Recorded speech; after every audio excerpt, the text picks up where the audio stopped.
The big shocker of the week, though, was the AEW signing of Paul Wight to a long-term multi-year deal. The Big Show saving his biggest turn for last, turning on Vince McMahon. Nobody could have seen that coming. After 22 years with WWE, I never thought we would see the day. You know, some guys just you don't ever see them leaving the fold. You don't ever see them leaving WWE, especially you get to a certain age, you've been doing this for so long, maybe you're not working as much, you're part-time or something like that, and you just don't think that you would leave that sort of guaranteed, comfortable position that those top guys seem to have in that company. So you really don't ever pay any mind to the idea that like an Undertaker or a Kane or somebody at this stage of their career, and I put Big Show in that same category.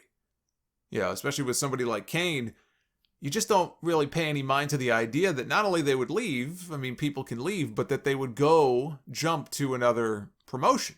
It's not something that you really see too much of these days. You know, Randy Orton, he was playing games several months ago and his contract was coming due. I never believed that he would leave for AEW because why would he? You knew Vince McMahon would throw gobs of money at the guy. And after he signed his new deal, he admitted later on that he used AEW as leverage to get himself a better contract because he's a smart guy. But Big Show is another one who I thought when push comes to shove, they would take care of him, they would keep him happy, and there wouldn't even be a thought to him going someplace else. You know, when Edge went to Vince McMahon last year, or I guess at this point it was the year before, 2019, summer of 2019, as Edge tells the story in his documentary. And, you know, he was given this offer, this very lucrative, very fair offer by Tony Khan and AEW, where he would come in. And, you know, so long as he could be cleared, they would let him wrestle a few matches, but it would almost be more of, you know, maybe like a mentor or a promoter, not promoter, but a producer type of deal, but he would wrestle. And I'm sure they were going to pay him very well. He felt out of loyalty to Vince McMahon, he had to at least go to Vince and tell him, hey, listen, I got this offer from these other guys. I just wanted you to be aware. And when he did that, Vince McMahon, all of a sudden, Edge was suddenly cleared to wrestle after 9 years and being told that we're not going to let you back in our ring again. Big Show may not be in his prime anymore. He's not. It's not that he may not. He's not. He's almost 50 years old. He's been doing this a very long time. He hasn't wrestled much these past few years, but his leaving is still a big deal because of who he is. He and WWE were unable to come to terms on a new deal financially after his existing deal expired days after his last appearance, which was on the Legends Night episode of Raw back at the beginning of January, just last month. We saw Big Show on WWE television. That was where he was sitting in the back. He got insulted by Randy Orton. This was a few months after he had the match on Raw, the empty PC show where Orton punt kicked him in the head. That was months ago. One source told PW Insider that Big Show was very open, very vocal and very open that night backstage about how unhappy he was at the whole situation and just not being able to come to terms with the company. But he has signed a long-term multi-year contract with AEW for what they say will be an extensive role, including a return to the ring. So he will be wrestling. This is not a question of, oh, he's just going to do announcing, he's just going to do something else. No, he will be wrestling. Hopefully not very often. It should not be very often. But he will be providing commentary with Tony Schiavone. They're going to be a new announced team for a new YouTube show called AEW Dark Elevation that is going to begin airing on Monday, March 15th, every Monday thereafter at 7 p.m. Eastern. So they're cutting Dark in half, which I think is a good move. I know a lot of people like Dark, and I've enjoyed, especially even the commentary with Excalibur and Taz when I tune in. I think they're a fun team on commentary working together, but that show is so bloated. I mean, there are weeks where you will literally have 16 or 17 matches stuffed into a 2-hour or a little over 2-hour time frame. It's too much. But I think there's been some talk about, well, why commentary? Big Show doesn't really have any experience doing commentary, which isn't true. I mean, he's done guest commentary periodically for WWE over the years. Like if he's feuding with somebody, he'll sit in on commentary. The times that I can remember him being on headset, I thought it was brief, but I thought he did fairly well. He's got the voice for it. He's a witty guy. I think it's the sort of role that he could probably grow into, as big as he is.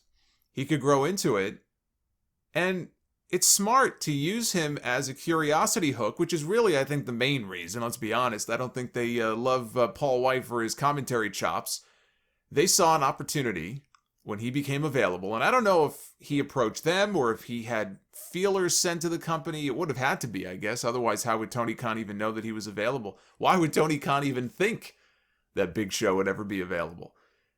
But I would have to think that in their mind, it's like, oh, wait a minute. He's got a name, right? He's a big star in wrestling.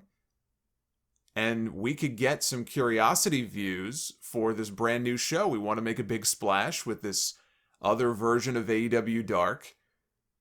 And what's a good way to do that is to throw Big Show on commentary and pair him off with Tony Schiavone and make him a team. So I think as a curiosity hook, it's actually very smart on AEW's part. But it cannot be a coincidence that his first night in the company, because he is being promoted for an appearance on Wednesday. Now, I don't know if he's going to be there live in the flesh. I would be shocked, frankly, if he wasn't physically there. But maybe not. Maybe it's a taped interview on video. I don't know, but he is being promoted. They're going to talk to him. He's going to be interviewed about his new role in the company this Wednesday on Dynamite. It is quite the coincidence, is it not, that Big Show is making his debut. He arrives in AEW on the same night that Shaquille O'Neal is wrestling a match on TNT. It's going to be Shaq and Jade Cargill this week teaming up in her debut to take on Cody and Red Velvet. Oh, the YouTube stream is going to be fun on Wednesday.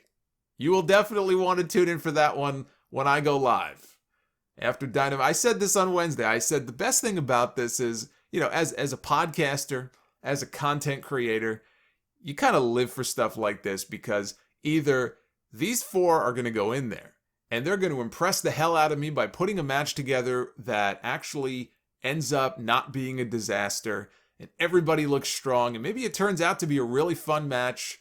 They don't overextend Shaq. He kind of does what he does best. Maybe Jade Cargill goes in there and impresses people. I've not seen this woman even put a headlock on somebody. I have no idea what to expect from her level of experience. So either they're going to impress the hell out of me, or, I think more likely, this could turn out to be a very entertaining train wreck. So either way, it will make for a fun review on Wednesday night. But I have to say this, though. I'm looking at this and I'm saying, goddamn, like they have Shaq coming in for a match. And the history there with Big Show and Shaq. Big Show never did get his one-on-one singles match with Shaq. They had a moment on Raw about, 11 years ago or whatever it was, 12 years ago. And then they had a moment, I think, in the Battle Royal at WrestleMania 32. But there was never a match. There was supposed to be. Big Show thought there would be, but he never got his match with Shaq. So there's a history there. You just so happen to have Shaquille O'Neal coming in to do a match. And you just so happen to sign the Big Show to a contract. And you don't wait. I mean, it's not as if... Look, there's always a chance something could get leaked. But this is hardly something people would have predicted.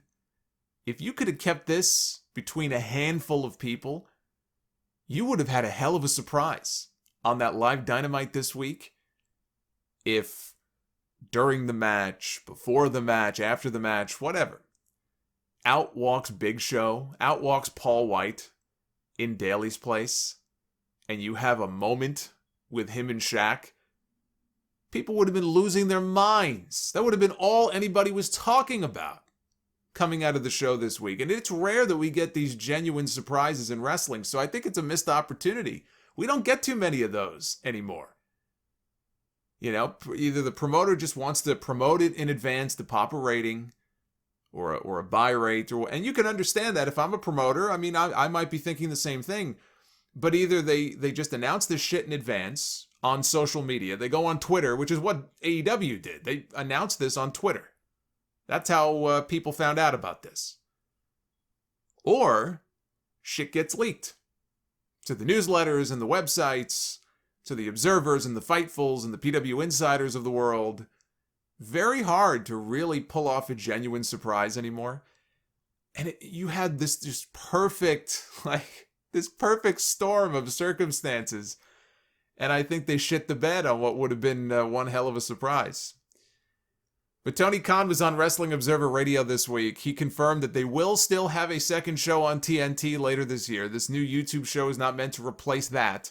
It does not mean plans fell through for a second TNT show. The plan is for there to be 2 TNT shows, I guess for all the main talent, and 2 YouTube shows, primarily for the talent that you don't get to see much or that you won't be seeing on Dynamite for a while. He also expressed an interest in possibly working with Thea Trinidad, the former Zelina Vega. Said that he thought she was still under her 90-day non-compete clause with WWE, and he was waiting for it to pass, and then the two sides might speak. She was released, I believe it was the second week in November. So she should be outside that 90-day window by now. Of course, if Tony Khan was already speaking with her or already had something worked out with her, that's exactly the kind of thing I would expect Tony Khan to say if that came up during an interview. It's like Carlito. I mentioned before, Carlito did an interview and said, well, I haven't been approached by AEW, but I have interest from Impact and the NWA. You know, there's an open spot in that Face the Revolution ladder match they're doing next Sunday on their pay-per-view. I believe Tony Khan had said he was leaving a mystery spot open in the match. You know, sometimes you take what these guys say with a grain of salt. They want to throw people off the scent. That's exactly the kind of thing Carlito would say, and maybe we'll see Carlito pop up on the Revolution pay-per-view next Sunday. Or maybe he's telling the truth. Wrestling fans, if there's one thing about wrestling fans, I think we have been conditioned to not be very trusting of what we hear. Be skeptical about everything. Assume that everything is a work.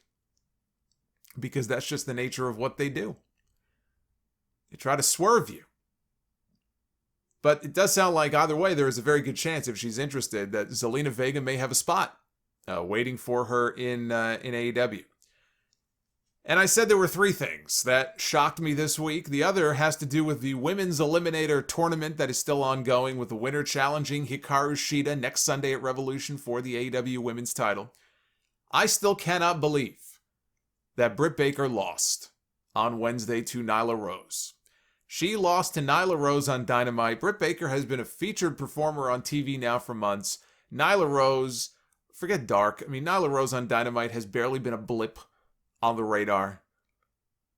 And has, challenged for the championship before. Really thought that Britt Baker would go all the way, or at least go to the end, but would go all the way in this thing. Because if it were up to me, Shida's been champion for a while. I do think it's time to get the belt onto somebody else.